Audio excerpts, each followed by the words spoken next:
You welcome to News Echoes this morning. I'm so glad you're watching. My name is Shegun Johnson, and we have so many things planned for you. Of course, you know that our parent company is News Echoes, but this is NEWA, where we discuss world affairs, news echoes and world affairs. So I'm glad you're watching. And we have so many things lined up. How about the international connection of Nnamdi Kanu and the appeal judgment of yesterday?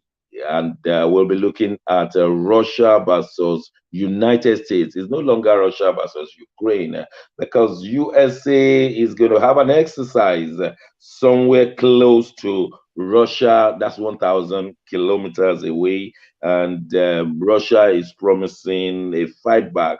We'll be looking at that. We'll be looking at the British Prime Minister. Will she be changed in weeks? In the studio to discuss all these issues and others, we have all the way from Toronto, Canada, Sir George Chiku. Sir George, you're welcome to the program. Thank you so very much, Dr. Shegun. It is a pleasure. Greetings from Canada, from all around the world, and we're just saying hello to all our viewers. Welcome. We'll also be joined later by Dr. Sita Aniemeka, believing that network will be in his favor. From Milan in Italia, we have our man, Mark Godwin. Mark, you're welcome to the program. Morning, Dr. Shagun. Good morning, Sir George. It's good to see you guys again. Beautiful morning out here. Indeed. I so much love the technology that we are in the same studio yet in different continents. What a wonderful technology. That's right. Yesterday, we were told that the Federal Court of Appeal in Nigeria has released Nnamdi Kanu because the federal government was wrong in abducting him from Kenya, a British citizen, and was taken to Nigeria by force, therefore not observing the rules and regulations of international law. And for that reason, the federal government of Nigeria has no basis to present him before the court for whatever Nnamdi has done, because you cannot break rules and be looking for you cannot break a law and be looking for the legal agencies to determine what you want. And it was a straightforward appeal judgment, but it has shown so many things, and there are so many parts to it. We want to look at it. Is this thing really judicial, or is it political? Now that the election is going to take place in a few months' time, which one exactly? May I just start off by saying that Ohaneze, the respected Ndigbo group, have said that this thing should have Nnamdi Kanu should be released on political grounds, and there should be political discussion. And they've gone ahead to thank the appellate court's judgments, and they've done so many things in the last 24 hours that you feel that Ohaneze have been the one that is behind all of these. But take a look again. Was it done because of Ohaneze? Was it done because of IPOB? Was it done because of Nnamdi Kanu? Or was it done because the British government behind the scene has been asking, release our citizens? Let me start with Sir George. So many questions, we need answers. Sir George, what's your point? What's your take at this point? Well, number one, I believe that the appellate court was right in their judgment. Number one, when they picked the man up from Kenya, it was an illegal abduction, and they did an injustice to pick him up the way they did. There was no, they did not talk to the government of Kenya and have a legal papers to take Nnamdi Kanu from Kenya back to Nigeria. So it was a backyard type of movement that they did. The question you have to ask yourself is this: if they could be able to trace this man all the way to Kenya and pick him up in such a fantastic way that they did it, without any ramifications, why is it that they have not been able to bring the Ziani back to Nigeria to pay our money? Why is it that the Boko Haram is still harassing us up until today and nothing has been happened to that? And why is it that they have all these excellent, wonderful technological ideology to move one from another country to ours, but yet they have not been able to solve some of the insecurity problems in our own country? Well, these are questions that need answer. So, but anyway, I honestly believe that Buhari was tired of being lied on. Buhari was being tired of being called all different kinds of names. Therefore, and the man himself was going after every single individual. Whoever he goes after, he will shred them to pieces with his mouth. So they wanted to just shut them off a little bit and let them rest. So that's what I believe. Oh, thank you very much. Mark, what's your take at this point? Yes, Doc Shagun, these are real strong issues coming up at this point in time, critical moment. Yes, sir. Yesterday the appeal court ended Nnamdi Kanu, the IPOB leader's trial, and the appeal court ordered Mr. Nnamdi Kanu to be released from custody of the State Security Service, the SSS, where he's been held since he was brought back to Nigeria from Kenya. We are still monitoring all this. This morning, the federal government, through the Minister of Justice, has also said they are going to reappeal. But the court has struck out all the remaining 7 charges against Mr. Kanu, and everything against him, the leader of the indigenous people of Biafra, like the court said, has been struck out. So we don't understand. We are caught in the web somehow. News okay. people. Yes, sir. Okay, Mark. Sir George has explained very well that all the legalities have been observed, how they were illegal, how they illegally arrested him in Kenya, and he discussed that. Now, I want you to discuss the political aspect. Why is he being released at this time? Why? Why at this time? Is it a political action that is, if they release him, that will be something for Tinubu to tell the world APC is obeying the judiciary? And if so, what are the political benefits they may garner from there? Yes, Dr. Shagun, we don't want to be making guesses that might not be confounded, but we know the federal government of Nigeria has, like Dr. George said, if they could do this, why couldn't they have done much more other cases similar to this? I mean, Tanzania, the one-time Minister of Petroleum, and other cases we have. Now, it's a real dire situation. We are stuck in the midst of the election campaign. Remember, the election just kicked off, and everybody knows that there is a loud cry, loud voice for the Labour Party presidential candidate. Now, we also know that in the time past, Nnamdi Kanu and that presidential candidate have not been it's not a very smooth relationship with them. And we also know what the IPOB is agitating for. They don't want to be involved in all of these government activities, government policy, politics and everything. So it also looks like at this point in time, the federal government is trying to do this to quell the noise, the huge noise on P2B. That's how some people are looking at it. We think probably is to divert the attention, so the other party could also rise to this political situation. But like we said, we're not guessing. We are watching. By tonight, we will know the government stand on this, and we'll also know what next to follow. Okay. On this. Thank you, sir. Thank you very much. Dr. Sita Anyameka has joined us from Abuja. I've earlier introduced you. I knew that we're going to get the network sorted. And also we're having Mr. Simeon Peter from Abuja. Please correct me. Am I right? Where are you located, sir? I'm in Enugu, sir. I'm in Oh, Enugu Enugu. State. I Yes, sir. love I love where you are residing. I lived there 2 years of my life, so I can tell you I know a few things about Enugu. You are most welcome to the program. Thank you, sir. Welcome, Simeon. Thank you, sir. Yeah. Thank you. Dr. Sita, political gain, was that what the government was looking for, or you think it was just simply a case of correct judgment? Dr. Um, Sita.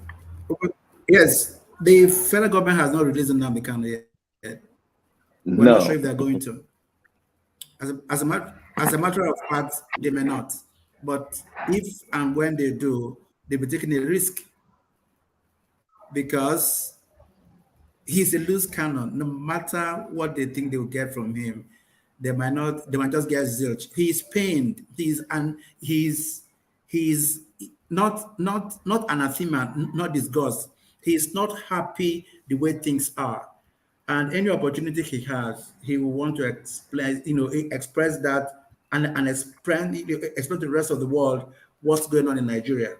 So let's look at two things.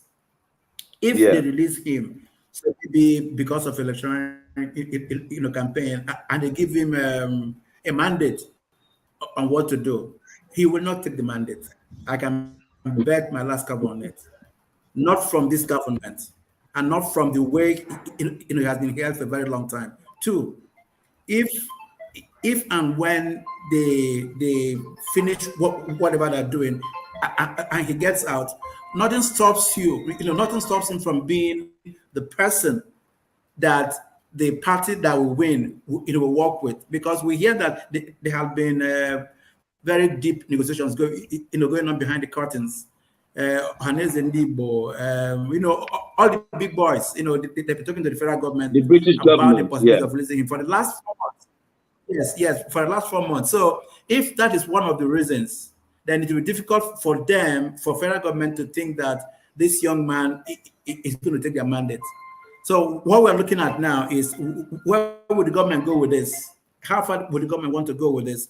And if they do what we are thinking that they're going to do, how far would Nnamdi Kanu want to go with it? He is not happy with the government. He's not even happy with with his group. Some IPOB members have gone against their original mandate while he was in prison, and he's been telling them that if and when he comes out, this is what he's going to do. So we're just watching. But believe me, this is the very wrong time for the federal government to do this, because it's suspect, and it's going to bring confusion, real confusion, if they Okay. try. Let me just quickly welcome our brother in Moscow, Russia, Dr. Godwinibe. You are welcome to the program. Thank you so much for having me. Yeah, we have Mr. Simeon Peters right in Enugu, who is at the center of the Ndigbo beautiful people. How did the people receive the news yesterday, and how do you think they will react in the weeks to come, Mr. Peters? Okay, thank you very much, sir. The news of Nnamdi Kanu's release was more of a shock across all strata. A lot of people in Nigeria, even a lot of people in the East, are ignorant about the whole political game being played in Nigeria.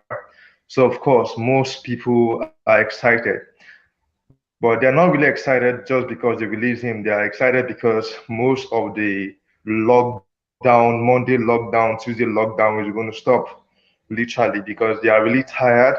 The whole lockdown has really affected the system of both business, school, institution, everything in the southeast. And so basically, I think most of the excitement is going to come from that angle. But then, in regards to his release, in the days to come, I'm very sure that a lot of people are nervous because most people also do believe that this is a political move, because I mean they've been fighting for his release in the past months. So why release him now? So I mean there's a lot of suspicion in regards to his release, and the people are just are confused. And like I said, that most people are ignorant in regards to the political system in Nigeria. But they are just there. But then they're excited if when I heard the news, I went to I was in the bank yesterday, and most of the market people, because I Are you hearing us? yes, yes sir. Okay, I just wanted to ask. Now, the federal government has appealed that judgment. So everybody, like we know or you've told us, I can't hear you, they are sir. rejoicing, especially in the Igbo land. And Yeah, I can now, hear you in two, now. 3, 4 weeks, they have not seen him physically. What do you think will happen?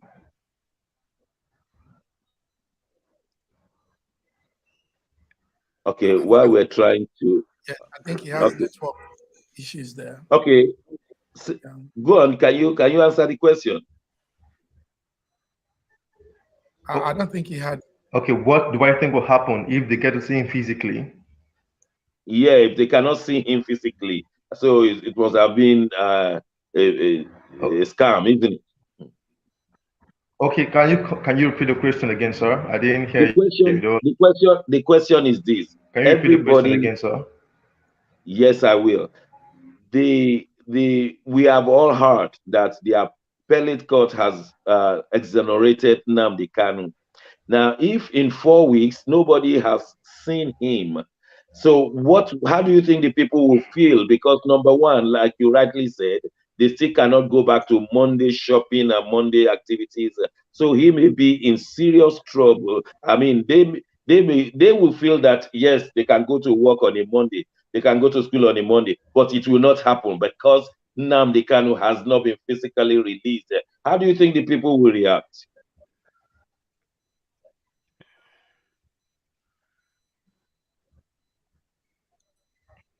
Well, we're having a challenge. We're having a Yes, challenge. the Nigerian network, sir. Okay, Nigeria, we'll come back to him. Godwin in Moscow. Well, the truth Okay. is, if in about 4 weeks, um, the people in the southeast don't get to. Mm. oh dear. Oh, yeah. Okay, Godwin, my friend in Moscow, how do you think the people will react? Well, I think Lekki Tollgate is an example of how not to react. When you have, yeah, well, it's the fact, right? When you have impunity, at the level at which it is in the country, then any wise person would say, try to follow the legal system, the court system, despite how unfriendly it may have been till this time, when this shock decision was released. Also, they should work on security, because the two things that come to my mind is, number one, his life, is it at stake? Number two, are they trying to prepare clash the titans, where there will be conflict between the forerunner of the Labour Party and um, um, Nnamdi Kanu? Or are they also going to give him the opportunity, peradventure they release him, to leave the country, since he didn't come in legally, and he at least leave and be allowed to come in himself legally? I mean, that was the basis, yeah, for which he was released. So these are questions that that over time will become clearer. But obviously, it's not wise to take violence or to lose more lives, especially considering the fact that, mm, there's already enough problems in the southeast, and then to complicate matters with loss of life and conflict with the military. Thank you. Sir George, I just want to uh, delve on this, then we go to the next item. Um, Given the fact that Simeon told us that the people were jubilating, not particularly for the release of Namdi, but for what they will gain, their business will come back to normal, life activities will come back to normal. And of course, even those of us who don't live in Southeast right now, we feel for them. Business is plummeting and things are not going the way they should. Do you think the federal government is playing with fire right now?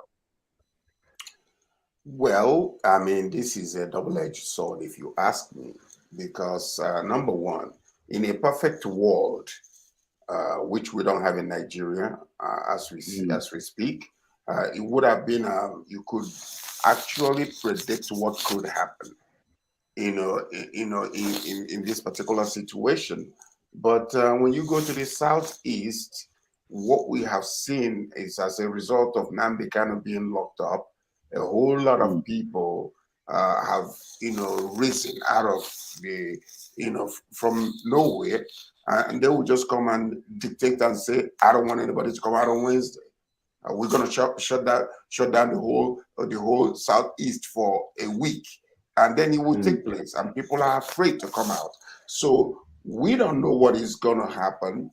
They might be jubilating, but also the question is the federal government directly involved in the judgment that was rendered by the appellate court?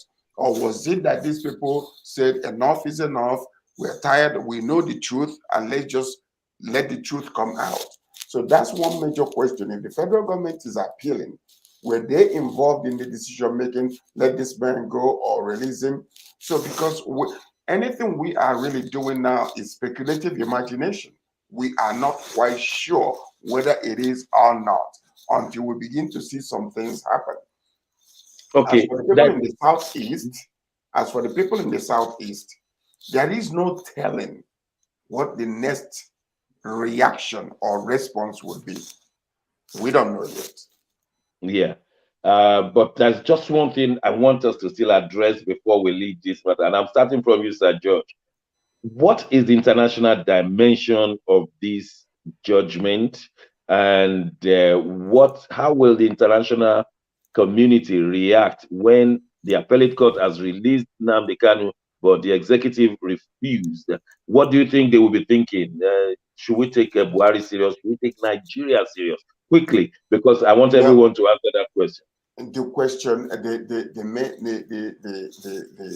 main answer is this: what have they been thinking about us?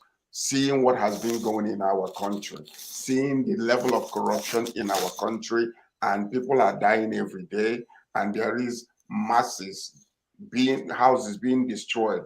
There is no federal troops that go and help people out.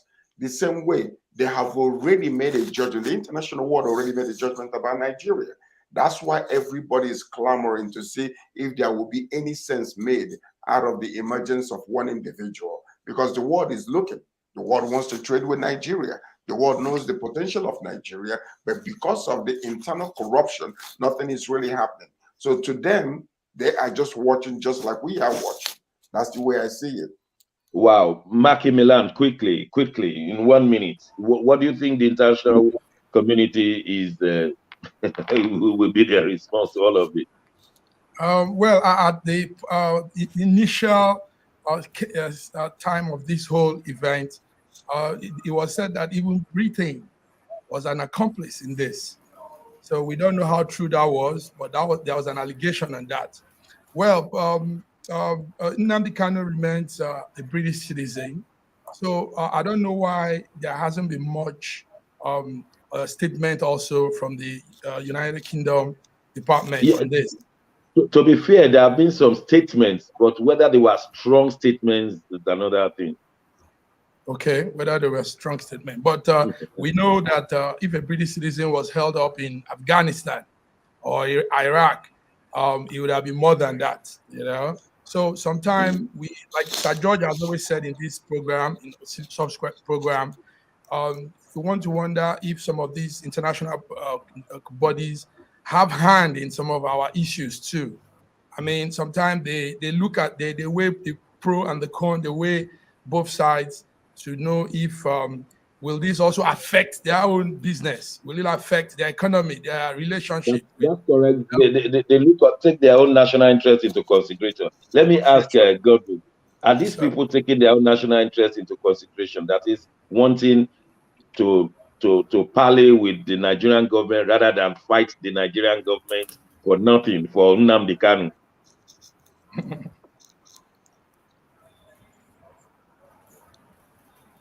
Unmute. Please unmute yourself. Nice question. Sorry about that. Nice question. It's been very clear from the beginning. I don't know. I don't know who it's unclear to. It's been extremely clear that um, interests such as Nigeria has a leverage. Um, and they like they do not everyone wants to do business with Nigeria. They are moving their long-term like factories, opening factories, moving distribution to other countries in Africa. I was reading recently about Morocco, South Africa, because they understand well what security means, what cost of production means, and to put in a lot because of one person. For example, there are other conflicts in the world, whether it's in Ukraine, whether other parts of the world, Syria, where other citizens, British citizens, and other citizens of the West have been killed or captured. It's always negotiation. First of all, negotiation and weighing the pros and the cons. And the cons of giving up the oil wells, which are already shipped to multinational corporations. You know, we have Shell that is winding down, and other multinational corporations that still have business in Nigeria and don't want to put that at risk because of one person. They are going to be very, very measured in their response. Whether they release him, they didn't release him, they were not going to do very much other than negotiation, because for them, their business comes first, their national security comes first, and it's been always clear from the beginning. Nothing has changed in the modus operandi. The release of Nnamdi Kanu seems to have more to do with the plans of the government than the plans of the British. Okay, the last question on this one will go to you, Dr. Sita. You are the guru on diplomacy. Will there be a diplomatic standoff between Nigeria and Britain concerning this matter, because the Federal Court of Appeal, not one kangaroo court, has decided that Kanu should be freed, and Kanu happens to be a British citizen? Do you think there's going to be a diplomatic standoff? Thank you. I think we've all made our points, but the truth is that if we go back a little bit to 50 years ago, when there was the Biafran story, it's the same British. So this is not going to be an exceptional case. The way it has gone in the last couple of months since Nnamdi Kanu was arrested and brought back from from Kenya is the way it's going to be. They are mute about it, for very, very good reasons to Britain. We are angry, but it does not matter to them. So it is not going to change anything. And by the way, the Supreme Court has been watered down. It's about becoming the kangaroo court, because they have used it to put a governor in place where he was not elected. They have used it to destroy families. They have used it to sack people. So it's the same federal government dealing with a court that it controls and using the same control over people. Okay, thank you very much, gentlemen. There's one important case pending, and that is United States versus Russia. It's no longer Russia versus Ukraine, because the United States government said they're going to have an exercise 1,000 kilometers away from Russia, and it's going to be a nuclear exercise. And they're not intending to bomb Russia, but Russia has said that we are prepared. 11 points, nuclear weapons pointing to various important locations. I'm not an expert in this area. I will be asking Godwin to tell us exactly where we are in the moment. When we return, Godwin Ibe will be telling us exactly where we are, whether they're going to fire, who is going to fire first. If they fire, the rest of us, where will we be? Don't go away, we'll be right back. This is Newa.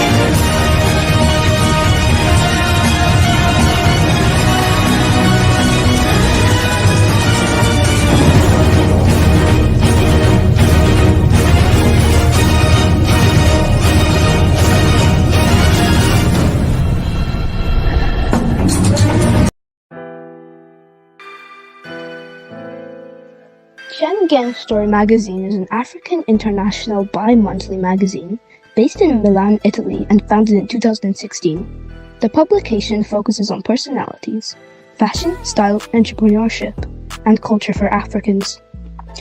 Though articles on food, movies, fitness, music, travel, sports, technology, and books are also featured. Our lives full of best stories. A lot can happen in a month. Expand your mind, change your world. Get Schengen Story magazine's full editions. Celebrating Africans make an impact. Read better. The Inside Story. Your fashion magazine for a better lifestyle. Inspiring stories for you. Your monthly dose of entertainment. A better mind, keeping you updated.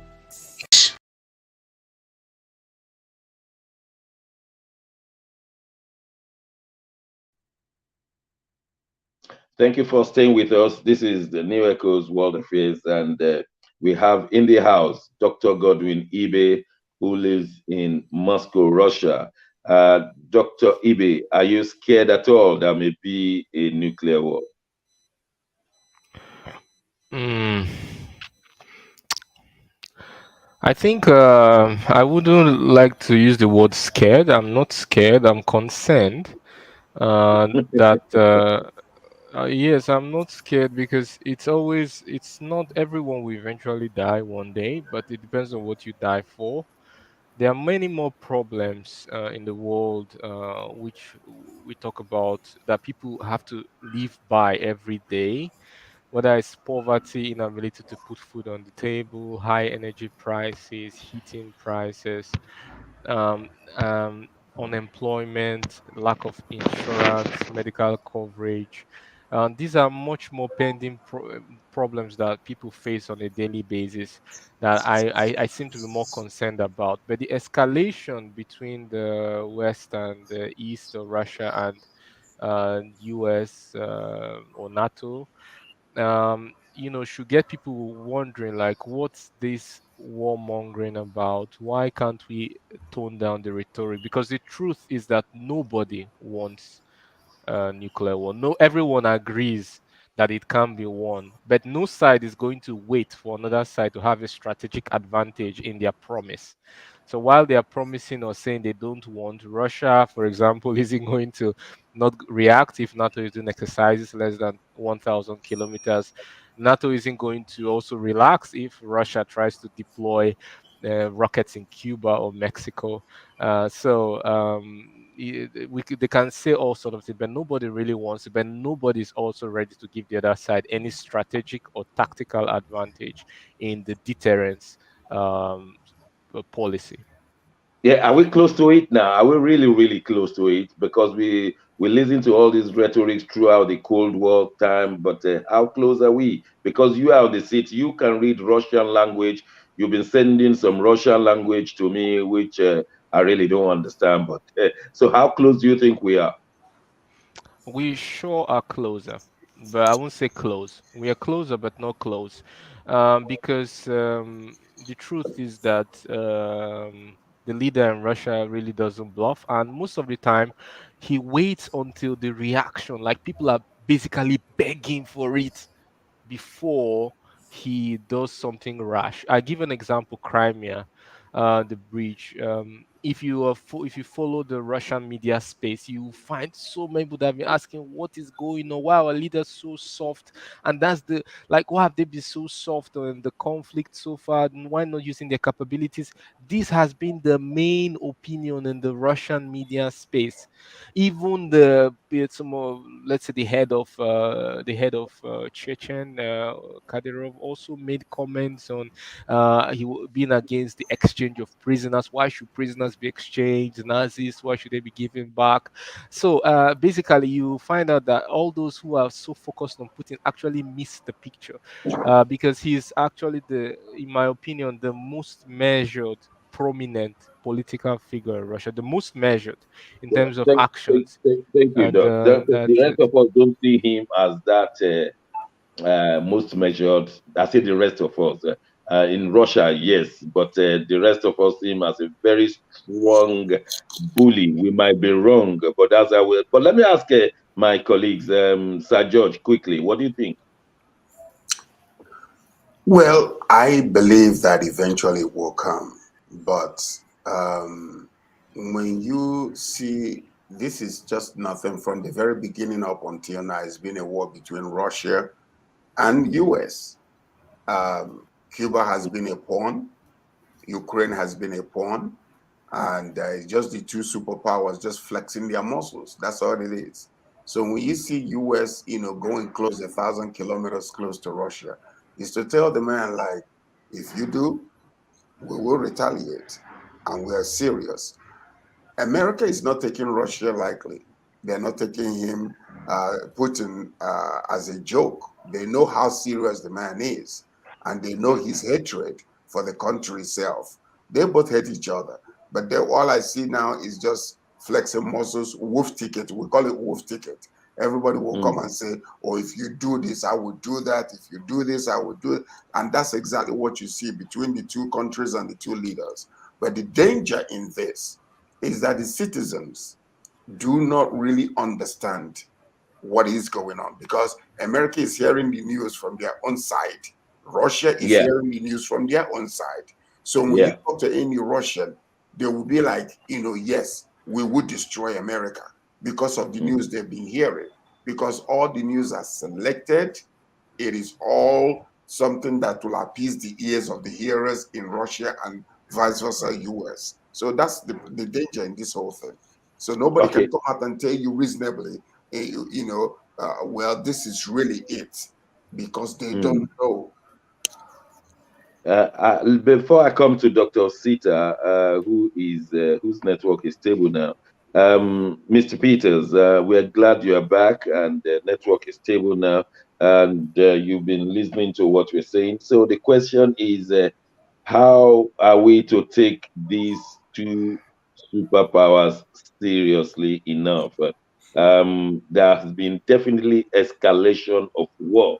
Putin says if there is NATO in Ukraine, he will use his nuclear weapon. Zelensky said, NATO, please fast track my form. I'm going to be a member yesterday.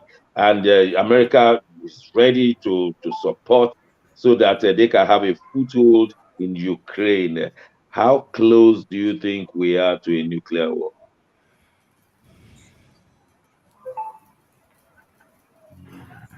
Mr. Peters. Oh, with network again. Okay, Dr. Sita, you can handle the question now. Yes, I can. A couple of weeks ago, my brother, Dr. Ibe, said something that was very profound. That if you move in the street of thank you very much. Okay, go on. Okay, that if you move in the streets of Moscow and ask people about the war, 92% of them will support Putin. And I believe it. It's true. That is true. So, and that is the issue with propaganda and communication. That is all they know. In the US, this is exactly what's going on. But in the US, there are a little bit of dilution here, because Russians in America say differently. Some of them have their cartels, they're the big bosses of mafia gangs. They are there to make money. So they might not be able to condemn America right there before Americans. But what we're looking at now is, how does this affect the entire world? What are we doing in Europe? What are we doing in Africa? What is going on in Asia that could mean war with these two countries? War to Putin is possible. War to America is cautious. And I'll tell you why. America is leading nations. And it's not that they are scared. They are just making sure that they don't get into trouble, that when things finish, America might be just that safe and other countries are gone. When we talk about nuclear war, we are talking about it now smiling. When it happens, it's going to take 100 years to revert, 100 years plus to revert, and it's going to come piecemeal. So we are begging, we are like what we're doing now. This is our contribution to the discourse. This is our contribution to saving the world. What we're doing now is to be looking at all the tenets and possibilities of what will happen tomorrow. And Okay. good judgment tells us that we should please ask people who are in control, to have some restaurant. Go ahead, sir. Macmillan, EU, NATO, EU, NATO. What is EU doing to to de-escalate? I know that in Italy they even want to get out of EU if they follow the new prime minister. I know that the French people are saying let's get out of EU, and so also NATO. Is there any way EU is trying to de-escalate all of this within NATO? And what do you see will happen? Thank you very much. Everybody is giving very good insights to this. And like Dr. Sister said, this is our own beat to help the situation. And we're also live with about 1,000 people watching us now. I will just put it straight. EU and NATO, the EU countries in NATO are actually just there as bench warmers. America, at the end of the day, yes, America calls the shots. And we know this war. This war is just between America and Russia, like people have also said. But it's Ukraine in the proxy. So what we're seeing is just two people that have had beef, like the street word, with themselves, and they are using a small man in between them. But we don't want war. We don't want any of this. I mean, it has not helped us. In EU, most part of Western Europe is suffering now. Gas, electricity, food, a lot of what we used to have as normal supply, normal consumption from Ukraine, from Russia, have not been, it's either been cut off or it comes in minimal rates. So it's a problem. And if we go on, this is going to a year now, we might be plunged into a more economic dire situations. So EU is not doing too well because, take note, Putin, he observed that EU is filled with young people, young leaders. He knows, he's seen it that the older prime ministers and leaders were no more there. So he can actually work on these young boys. I mean, France used to be a strong mouthpiece in the NATO EU, but today the young man there is he's caught up. He can't say much. In fact, last week we had a big demonstration in Paris where the French people say they want to leave EU, they want to leave NATO, they want to get out of all this whole thing. So strong situations are taken up. Italy's doing the same. And this makes EU NATO very, very inactive, very, very inactive. And okay, Dr. Godwin, before we leave this topic, I sincerely resonate with some of the things you've said, especially when in 1962, the Cuban Missile Crisis, as soon as the American warship moved and blocked the Soviet Union warship, and the whole thing just died. Why can't America, too, the United States of America, why can't they say no when we won't set up NATO in Ukraine? Because that would be scary to Russia. Why do you think they want to go ahead, or do you think they will ever go ahead? When Russia moved away in 1962, why can't America say it will not be appropriate for us not to set up in Ukraine if we don't want to set the nuclear bomb open? Yes, nice question again. I would like to thank all our panelists actually who have contributed on this topic. I agree with many things you said, but I want to correct one impression before I go into this very quickly because it needs to be corrected. The impression that in Russia they get a kind of limited selection and America they have more selection of news, that's farther from the truth than possible. I have grown up listening to CNN, BBC, VOA. Before I even knew what Russia was. even what it was. So you can't, me who has been pro-Western, listen only to pro-West news, no other form of news. You can't tell me about objectivity now that I'm seeing both news. If you look at even in America, you have so many Americans who are speaking against America lurking in Russian backyard. So many of them.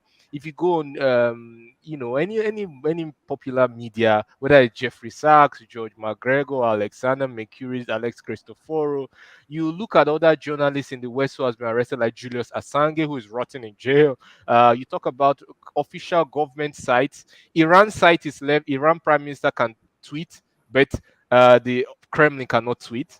Their official channels are blocked on YouTube because it's a Western company and they can do what they like. Or anyone who is pro-Russia is kicked out or banned, or algorithm begins to defavor them, downgrade their posts so that the more pro-Ukrainian and pro-Western one comes up and people see that more. So you see all these things. It's not true that it's on one side. There's this propaganda that is on both sides, and they're the hothead. There's no emotion that is felt in America that is not felt in Russia. There's no feeling of disgust or angriness that Russians don't feel. Everyone feels it. So the feeling is mutual. And then concerning the why maybe the US can't back down like the Soviet Union did before.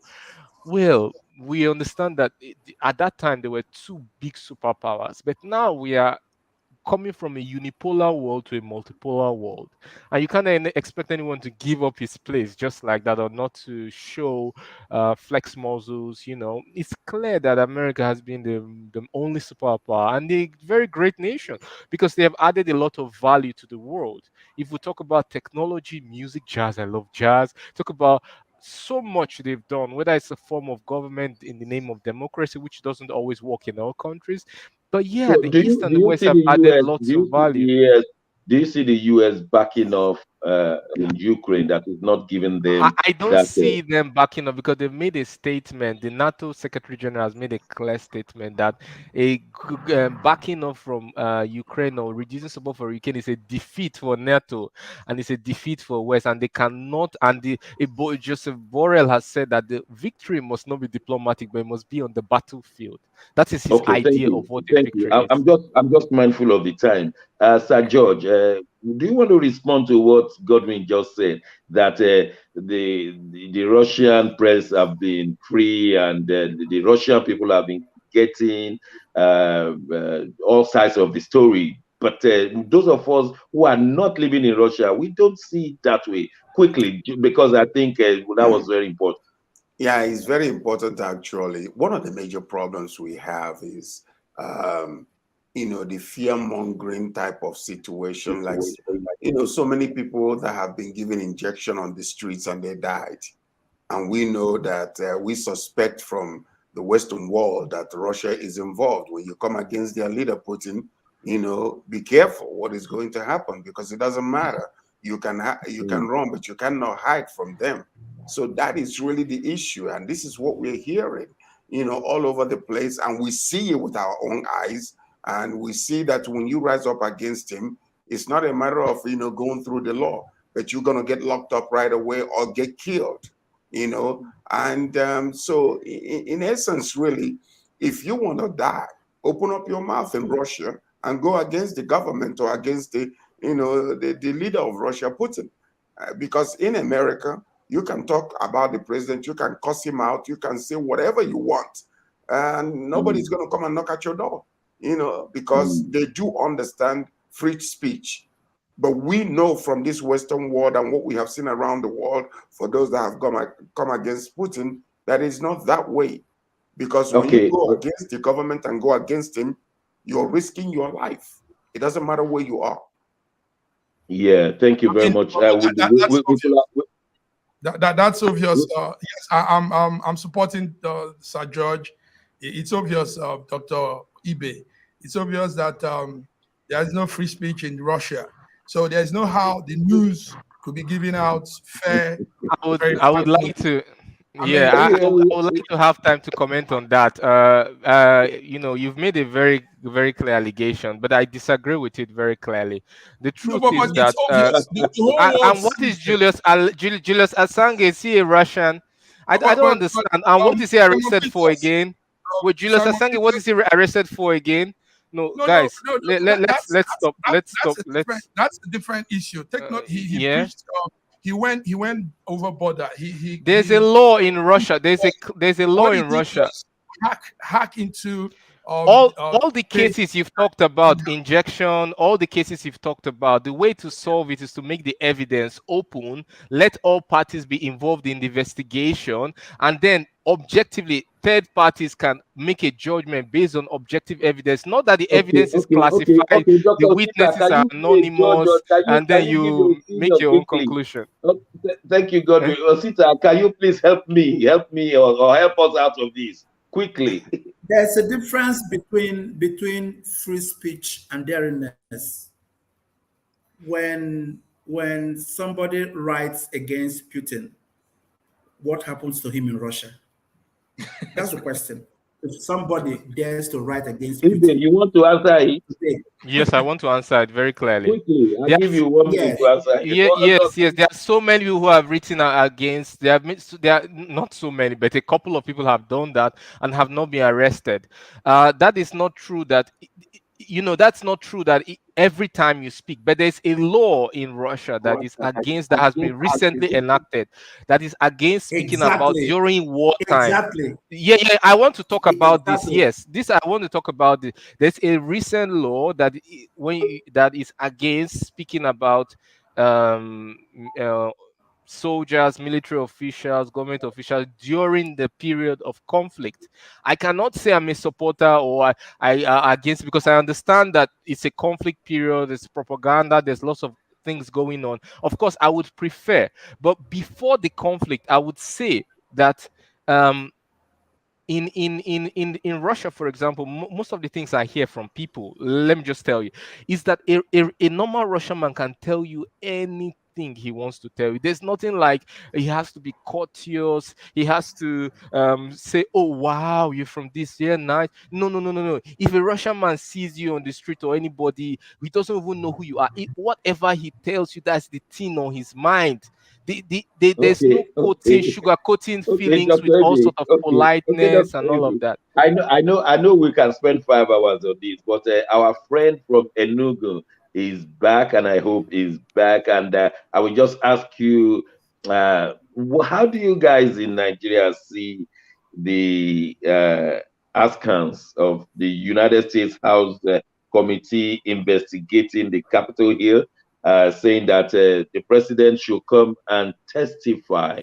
Um, I know that that is not a major issue in Nigeria per se, but it's becoming a major issue because they brought down the quality of democracy when they invaded the Capitol Hill.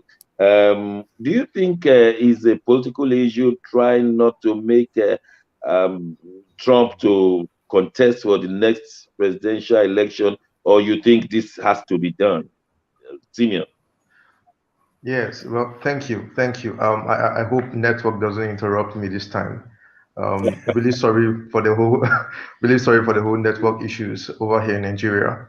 Okay, I really think, just like you rightly said, most of what is going on abroad doesn't really concern us, but in a way it concerns us because what affects US, what affects the superpowers would eventually affect Nigeria, and then vis-a-vis affect citizens in one way or the other.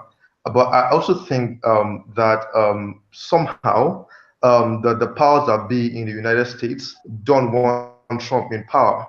For some reason, I don't really have accurate details, but from what I've been seeing, they don't want Trump in power. Trump is somehow. I'm trying to watch my choice of word now because I mean we are being aired live, but I think for some reason Trump is not someone that can bend to the superpowers of people that control the United States. So, okay, for someone like Joe Biden, he can be influenced basically, but not Trump. Trump is someone that can make a decision on his own and carry it out. And as a result, most people that influence the United States wouldn't want him in power because they think they can't control him, basically. So Yes, there's a lot of political his play going on administration, at the but global his scene. And administration, for some reason, his administration nations like denigrated his administration denigrated democracy. He lost an election. He went to court. He lost all the court suits, and still insisting he won. And I think nobody wants to listen to such. That's what you find in banana republics, and people who are disappointed. Well, listen, I can say Please, this because Sir George, quickly. yes, you know what is happening here is Trump is a loose cannon, and we call him a loose cannon because he feels like he's above the law.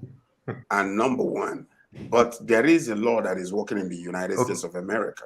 We know this for sure because the man, look at his, the people that he takes as his personal friends. Look at North Korean president. Look at Putin. Look at every person who is a dictator is somebody that Trump loves so much, admires, and openly will never go against. And that's the type of leadership he wants. He wants to run the government of America the way he runs his business. Whatever he says goes. So when he came against, and this is exactly what we're talking about when you talk about, the news, the Fox News is for Trump, and then CNN and the rest of the news are for others. And then all of a sudden they fed all type of false news, fake news to these people who went to the government house and wanted to take over.